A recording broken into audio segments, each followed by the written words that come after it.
Мен окуу жайга барчумун. Күн сайын мен 5 саат машыгат элем. Андан тышкары мен курулушта эмгектенчимин. Анткени ал кезде бодибилдингден акча табуу деген жок болчу. Жана спорт тамактарын сатып алуу үчүн каражаттын жоктугуна байланыштуу иштеп акча табышым зарыл эле. Ошол себептен мен курулушта эмгектенчимин. Мен окуу жайга барып, андан соң 5 саатымды машыгуу залында өткөрөт элем. Ал жайдан чыгып, саат 8ден түнкү 12ге чейин аптасына 4 жолу актёрдук чеберчиликке барчумун. Мен булардын баарысына жетишчүмүн. Бир дагы мөөнөттү текке кетирбейт элем. 20 жаш курагымда Лондонго келип аалам мырзасы наамын утуп алгам. Мен эң жаш аалам мырзасы болгом. Анткени менин максатым бар болчу. Эгер сиз кайда баратканыңызды билбесеңиз, эгер сиздин көздөгөн максатыңыз жок болсо, анда сиздин өмүрүңүз белгисиз өтөт. Американын 74% адамдары өз жумуштарын жек көрүшөт. Көпчүлүк адамдар кылып жаткан ишин жактырышпайт. Себеби алар алдыга максат коюшпайт. Алар жөн гана жумушка келип кетишет. Себеби жашаш үчүн иштөө керек эмеспи? Мындай жумуш пайдасыз.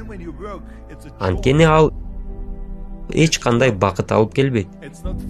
Эсептелүү гана кишилер өз эмгегинен ырахат алышат.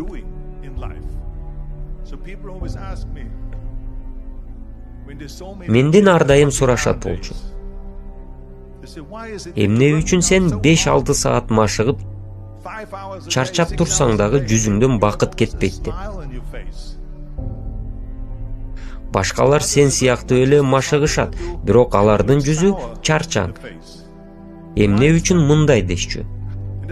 Анткени мен өзүмдүн максатыма баратам деп жооп узатчумун. Менин алдымда аалам мырзасы деген максатым бар. Ар бир саатым мени ошол максатыма жакындатып жатат. Ар бир машыгуум, ар бир кошумча килограмм менин максатымды ишке ашырууга себепкер болчу. Мен 200 килограмм таштарды кубануу менен көтөрчүмүн. Ар дайым ар бир машыгууга бакыт менен шашылып келчүмүн. Өз максатыңыздарды даана көрүп, аны көздөй умтулганыңыз сиздин жашооңузду бакытка бөлөт. Эмне жумуш кылбаңыз, сизде максат болуу зарыл.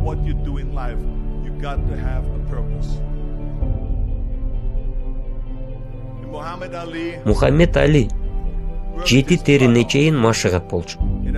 Мен ага жеке өзүм күбө болгом. Менин эсимде, бир жолу Али пресс чыгаруу үчүн машыгып жаткан учурда спорт журналисти келип, сиз канча жолу бул машыгууну кайталайсыз деп суроо узаткан. Али болсо, мен ичим ооруганга чейин саноо жүргүзбөймүн деп жооп берген. Элестетиңиз, ал эсепти ичи ооруган учурда баштаган. Ага чейин эсеп жүргүзгөн эмес. Мына ушул аракетчил. Аракет ким болбосун кыла алат. Ал үчүн сиздин ким экендигиңиз маанилүү эмес. Жети териңиз куюлганча аракеттениңиз. Сыйкырдуу дары жок. Эч кандай керемет жок. Эч кандай шылтоо жарабайт. Эмгектен. Сыйкырдын баары эмгекте. Убакыт жетпей жатат деген кишилерге ачууланам. Күнүнө өзүнүн ден соолугу үчүн 45 мүнөт убакыт таба албагандарга ачууланам. 45 мүнөт өзүнүн физикалык же руханий сапаттарын оңдоо үчүн таба алышпайт. Элестетиңиз, сиз күнүнө 1 саат китеп окуйсуз. Мисалы тарыхты. 365 күндөн кийин сиз кандай маалыматтын ээси болосуз? 1 жыл ичинде композитор акындар тууралуу окусаңыз канчалык көптү билесиз? Ойлонуп көрүңүзчү. Эгер сизди кызыктырган бизнести билүү үчүн күнүнө 1 саат коротсоңуз, канчалык маалымат чогултасыз? Мени чындыгында ачууланткан сөз. Бул менин убакытым аз болуп жатат деген.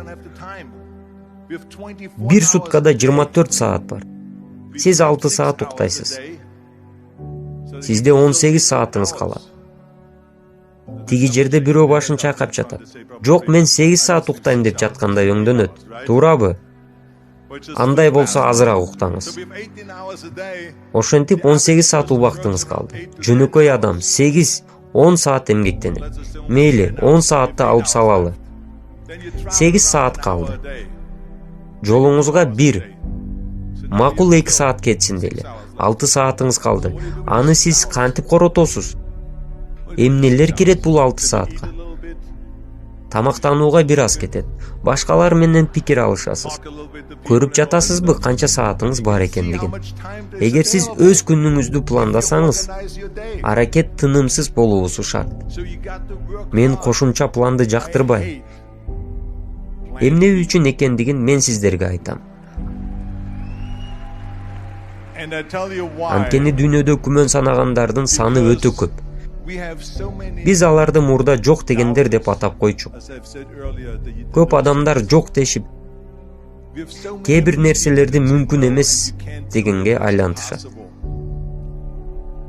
Бул нормалдуу көрүнүш. Мурда мен айтчумун, жок дегенди ообага алмашты. Кыла албайм дегенди кыла алам дегенге өзгөрт деп. Мен айтчумун, сен бардык нерсени кыла аласың деп. Эгер сен өзүңүн күчүңө ишене албасаң, мына чыныгы коркунуч. Анткени сен ичиңден ойлоносуң. Бул ишим болбой калса, анда экинчи планды, план Б'ны колдономун деп. Ошол учурдан тартып, сен экинчи план тууралуу ойлоно баштайсың. Бул нерселер билинбестен сени биринчи планыңдан алыстата баштайт. Бул өтө маанилүү. Себеби биз коркунуч жаралган мезгилде кылып жаткан нерсеге маани беребиз.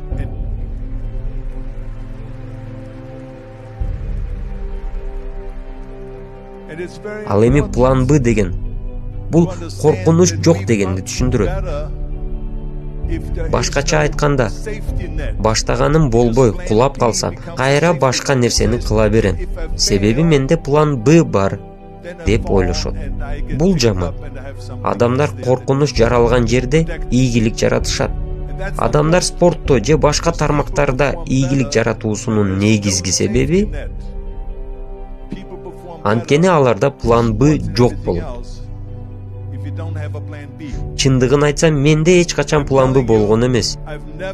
Мен болгону өз алдыма бодибилдинг боюнча чемпион болом деген максат койгом. Мен АКШга келип, шоу-бизнеске аралашуу максатын көздөгөм. Кийин башкаруучу болом деген максат койдум. Мен көздөгөнүмө жетмейин уламдан улам аракет жасаймын. Саясатта дагы дал ушундай болгон. Мен үчүн план Б коркунуч жаратчу.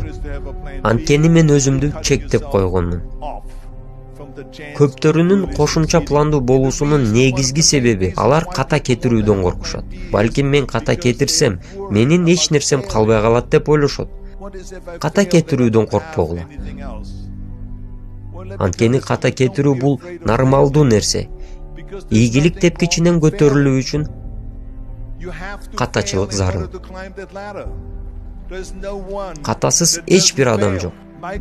Майкл Джордандан бир интервьюда сурашкан. Сен бүткүл мезгилдин ийгиликтүү жана эң мыкты баскетболисти болосуң. Сырыңдын баарысы эмнеде жатат деп. Эң мыкты баскетболист болордон мурда менин NBA таймашындагы 9000 ыргытуум сеткага кирген эмес деп Майкл Джордан жооп узаткан.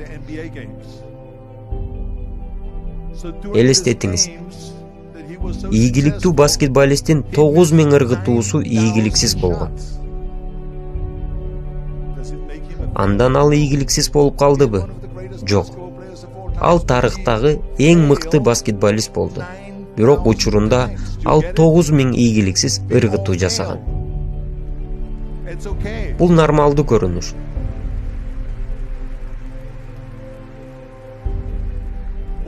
Биз баарыбыз ката кетиребиз. Баарыбыз. Бул нормалдуу көрүнүш. Ким кулап туруп, кайра тургусу келбесе, Мына бул нормалдуу эмес көрүнүш. Тургусу келбеген киши коркок жеңилүүчү, ал эми жеңүүчү куласа кайра турат, кулайт кайра турат, ар дайым кайра турат. Ошол себептен жеңүүчү болот. Мен бодибилдингде бир канча жолу жеңилгем. Мелдештерде утулгам, пауэрлифтингден утулгам, оор атлетикада жеңилгем, эч ким көрбөгөн тасмаларда тартылгам, эң ылдыйкы баа алган тасмаларда ойногом, жана саясатта дагы мен утулгам. Калифорниядагы рейтингим 28%га чейин түшүп кеткен. Бирок кийин кайра көтөрүлүп, мен губернатор болдум. Биз баарыбыз утулганбыз. Баарысында жеңилүү болгон. Ошондуктан утулуудан коркпоңуздар. Аны ойлосоңуз, сиз олуттуу бирдеме кыла албай катып каласыз. Кайсыл жактан болбосун, бокстанбы же жумуштанбы ийгиликке жетүү үчүн эркин болуу зарыл. Ката кетирүү бул нормалдуу нерсе. Болгону алдыга кадам таштап, аракет кыла бериңиз. Болгону катачылыктан коркпоңуз.